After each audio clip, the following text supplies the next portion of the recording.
Hi, this is Heather Forbes, and I just want to speak for a minute regarding the situation in Haiti, specifically the situation with the orphans.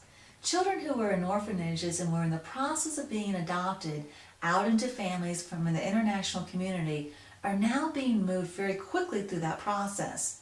And while this is absolutely necessary because of this desperate situation with the earthquake, I don't want us to lose focus of what the impact of this has on the child, because we're talking about a child who has not only been traumatized by the orphanage experience and losing their birth family, which is issues of abandonment, rejection, and then of course the orphanage experience, which was not as nurturing as a loving home, doubled now with the experience of the earthquake and the trauma that that brings on. So we now are talking about children who have been double traumatized.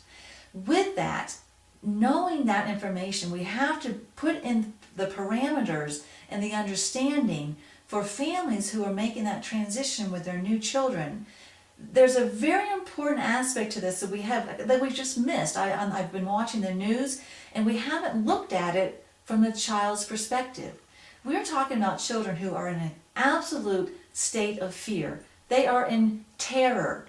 And to move a child into a home is going to take some very specific parameters. It's going to take the understanding of why they're acting the way they are perhaps, or what is going on from their emotional standpoint.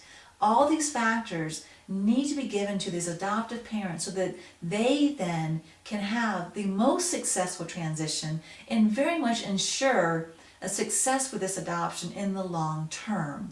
And so I bring the attention to this aspect, what it means to be a child with double trauma, moving from a place that's familiar to a place that's unfamiliar. Even though it's loving, even though there's food, there's shelter, there's clothing, but you see from the child's perspective, it's unfamiliar. This is a child who doesn't understand what love is. This is a child who lives in a state of terror, doesn't trust the people around them. And so when we can come at these adoptions with this understanding and this perspective, we're doing a great service to these children to ensure that their long-term family situations end up the absolute best that they can. So I bring this attention to you, and I invite you to listen to this audio because I invited a colleague of mine who is internationally known with adoptions. He's worked in and out of orphanages.